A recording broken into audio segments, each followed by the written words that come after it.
Hello, welcome to today's video. I had the inspiration yesterday for this video with Lauren during her yoga class, and basically the inspiration is to talk to anybody who is new to a self-healing journey and to kind of share a little bit about our stories and how we came to self-healing, tools that support that, like yoga, breath work, somatic practices.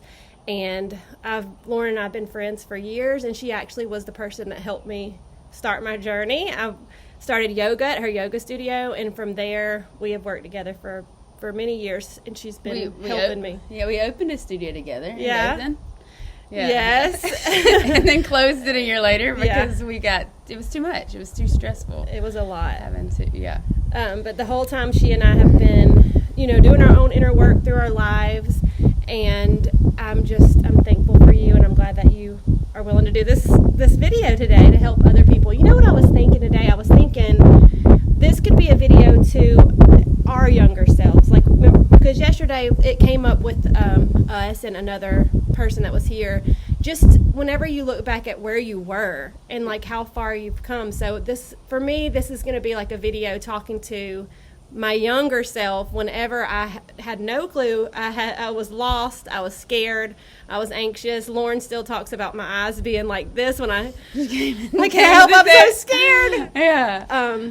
And so that's what we're here to do. Yeah, and to say too, we're now offering community yoga classes once or twice a week that are free at at my house. We'll go into that a little bit, but it's we're doing it free because it's like mindfulness is good for the whole community. Mm-hmm. It's a gift for us because community is a gift, but it's a gift for the community because it leads to health and just good communication, really. Yeah.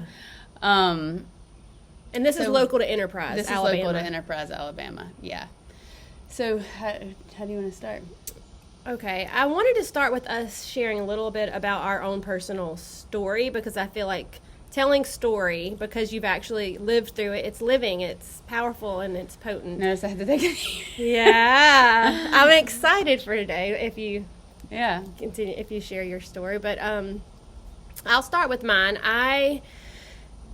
Whenever I started the journey, I was severely anxious. I had panic disorder, lots of addictive traits, and I just struggled. I had health anxiety is what they call it, but I was terrified that I was sick or had cancer or someone in my family would, and I was hyper aware of my body and everything that would happen inside, and so I would just be like focused. And I still today, I still have those tendencies where I'll notice it, but I have the tools now to manage it so it doesn't go spiral out of control, because I can notice what I'm doing and then bring myself back into a sense of calm. But before, I had no agency.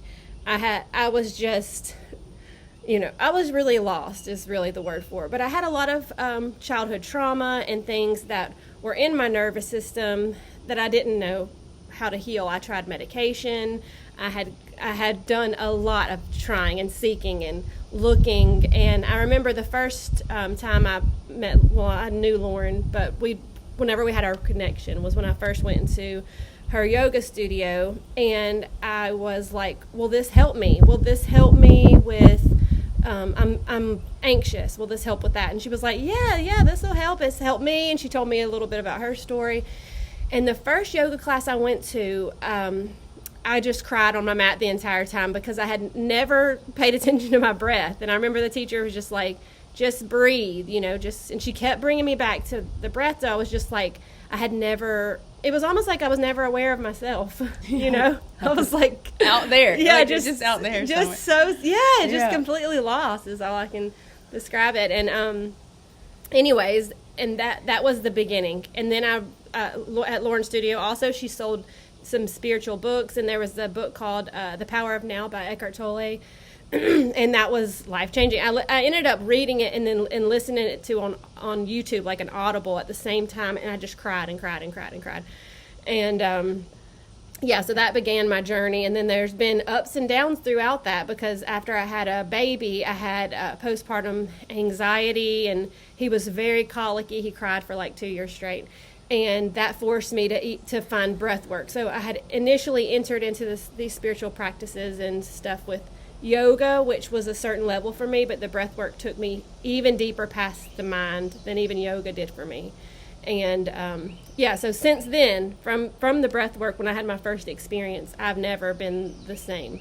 Yeah. Something comes to me to share that I remember you saying. What did the doctor say to you? Because you would just go to the doctor all the time, right? And the doctor was finally like, you need God. Yeah.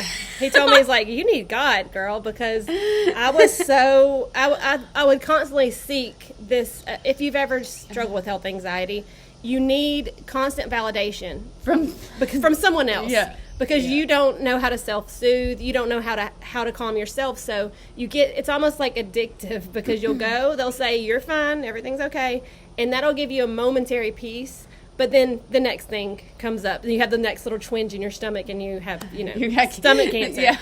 Yeah. So and then you have to go, and so I would just constantly be in that cycle, and not knowing how to get out. Yeah, that. Take a deep breath with that. Yeah. Oh yeah. So is that all you feel to share? You went through addiction too, right? Yeah, I mean, I've had addiction problems. I would self-medicate.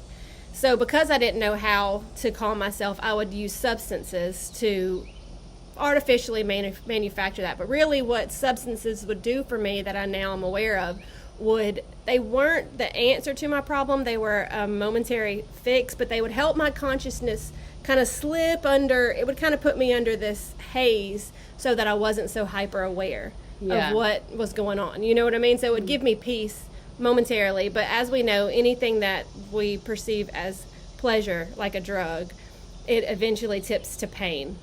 So it causes its own, you know, problems. So that's been things that I've been working out, and I've come a long way slowly working on that. And I still, even to this day, that's one of my triggers, is like just this feeling of like not having complete, what is the word, empowerment. Like I still sometimes will think I need something else to make me feel better. And so this past couple months, I have really been working on reclaiming my power from anything outside of myself. I am responsible for how I feel, and not giving the power away to anything else. But that's currently where I am in my journey. But I'm in a really good place. I'm in the best place that I've ever been. And when I look back at where I was, I am so proud of myself. And so thankful for Lauren for always being like my little spiritual cheerleader. I would have like visions. You've been mine too. We've been there for each other as we've grown and developed. And anyways, this is for my younger self that was so lost and so afraid and so scared. And I just want her. She now knows it gets better, and I want other people to know that it can get better. Yeah. Oh, that's so great. Yeah. Good. So my turn. Tell me your story. Okay. When Casey told me we were doing this today, or asked me if this was a good, we're gonna do it. We're gonna do it. Today's the first day, and I when I started sharing with her, like tears came, because it's a part of my journey that they could come right now. Hold on, let me just read through it. Okay, hold on. It's a part of my journey that I used to be embarrassed about, because I would feel guilty about it, really.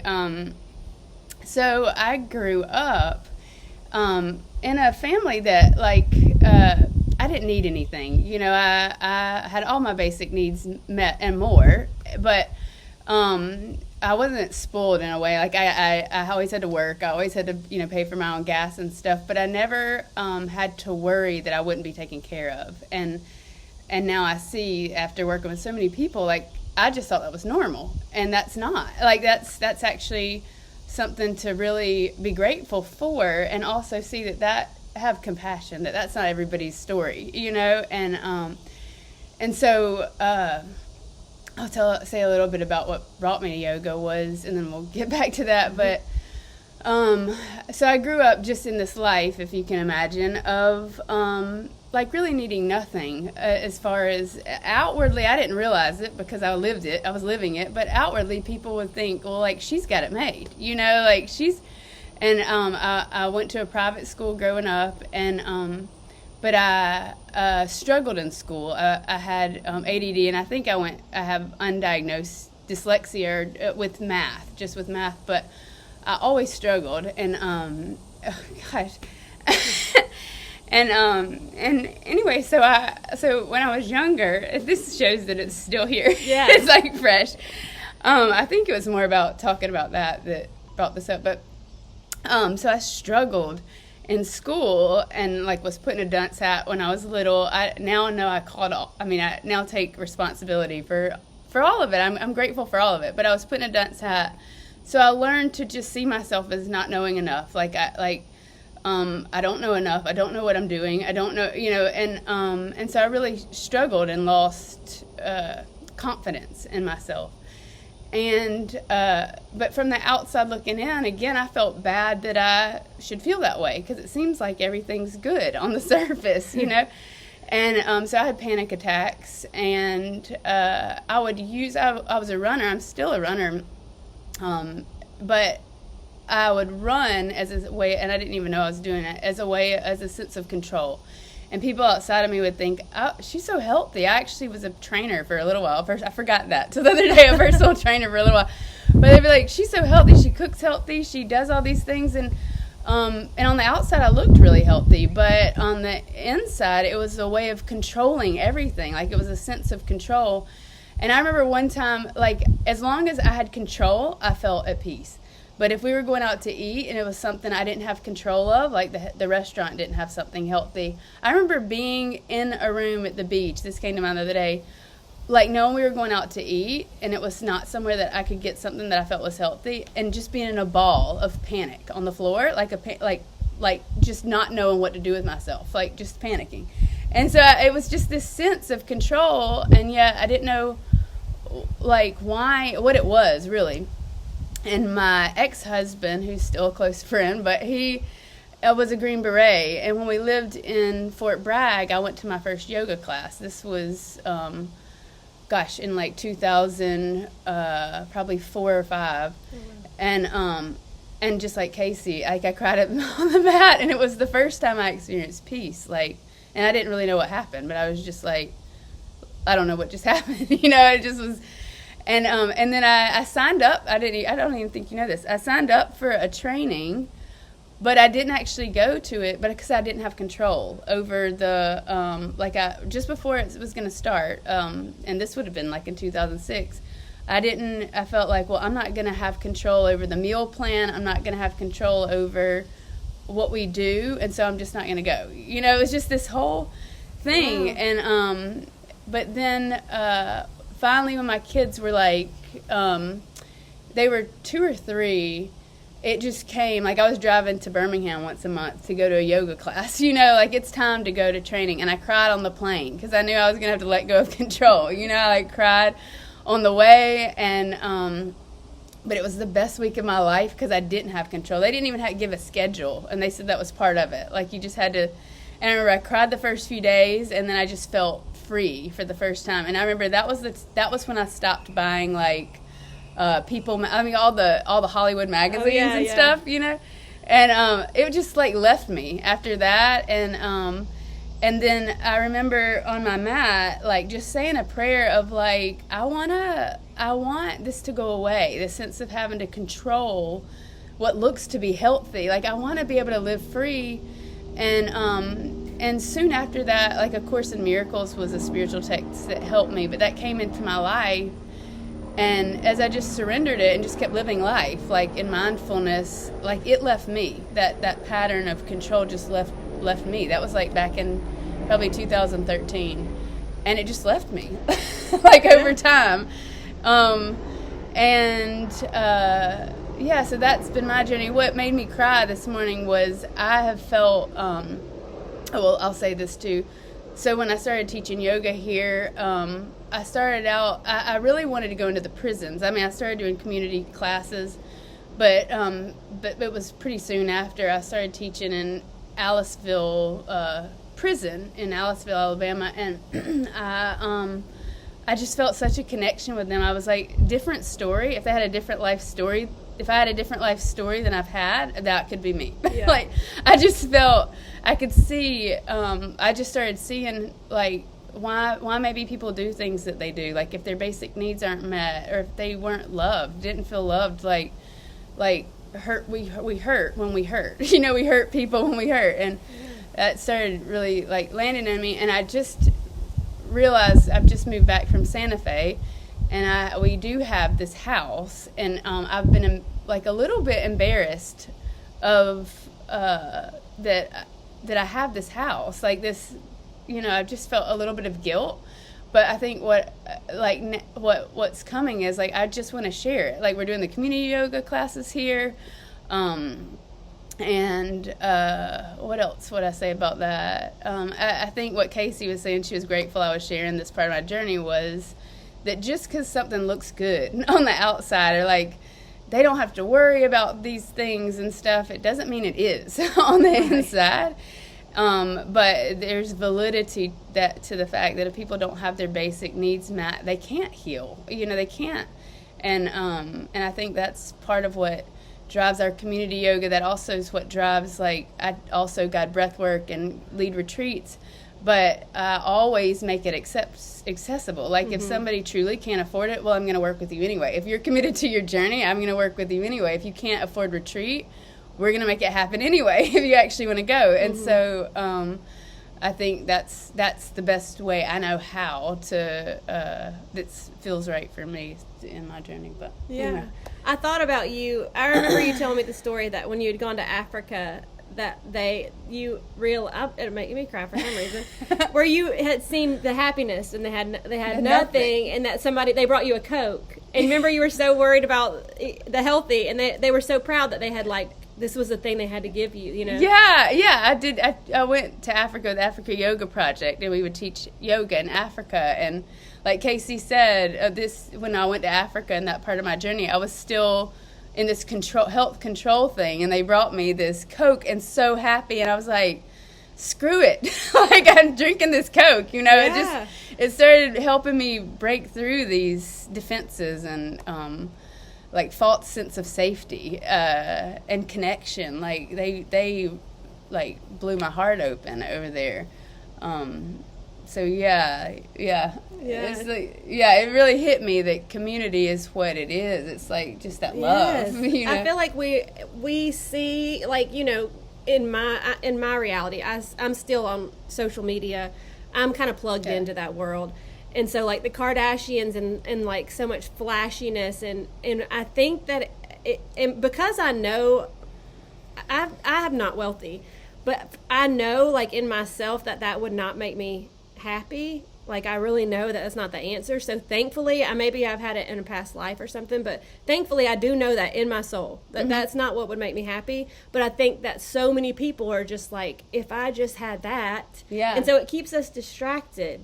You know what I mean? This glamour, it's just like it can be like a drug almost. Yeah, I think what's beautiful about what you just said is when you know it in your soul, then if you enjoy dressing up and stuff, you enjoy dressing up, but it's not going to give you anything. Right. It's just to enjoy it for the love of it. It's just an expression of yourself. It's just an expression of life, you know? Right. And I think that's from the inside out. Right. Then trying to, like, fill a hole. And I think that because we're all connected and we're all feeling each other, people can sense whenever you're in your authentic expression, no matter what that is. If you're full drag makeup, or if you're, you know what I mean, or you're just your no makeup is your natural expression. It's your joy that is what it is. That's what's palpable. That's what people can sense, you know. So I think that I just want to say that I think that's something beautiful of the way that we teach yoga, and the way that we offer our practices, is this respect that everybody's path is so unique, you know.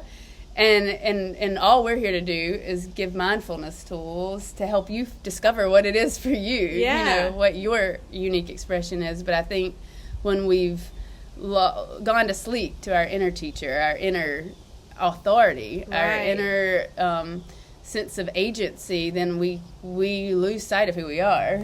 You know? And I was thinking on the way here, on my drive over here, what was on my mind was I was in so much turmoil. You were in so much turmoil. It's part of the journey a lot of times. That's what wakes us up. But I feel like the greater the contrast between us being our authentic self and like what we are being, that's the more pressure we feel inside. That the greater that contrast, the more we're going to feel it. And it's like a thing that's built into us as humans to bring us back. Yeah. You know what I mean? So when I was the most suffering, I was the most delusional. I was so out of touch with my soul, with my own authority, with the truth, like, and that was when I was suffering the most. Yeah. Like I just came to mind. I was like, we lose the beauty of life because we've lost the beauty of ourselves. Like That's right. Yeah, and then once we remember it in ourselves, we see it everywhere. Yeah. It's, it becomes like this living, beautiful, like I really am, I don't know, sometimes I don't feel this way, but recently, Lauren's moved back, it's really it's been a light in my life, but I feel like I want to just show, like that's why the inspiration for this came. I was in a yoga class Lauren was teaching yesterday, and I was like, we should start a series where we talk about our journey, and then we plan through this series to share tools, like simple tools, and maybe even a few little easy yoga, like how to get into just start a beginner yoga practice. To get into your body and to move and to just be in the moment and all this. I think that it could be helpful. Like I literally want this to be like I'm making this video for my younger self and how this would have helped me. Yeah. Yeah. This feels like a good stopping point. Yeah. We'll have more videos. I don't know how many we'll do in the series, but we're just gonna like trust that inspiration, just follow that inspiration inside of ourselves. Yeah. Well, thank you, Lauren. Thank you, Casey. Y'all have a good day. Yeah.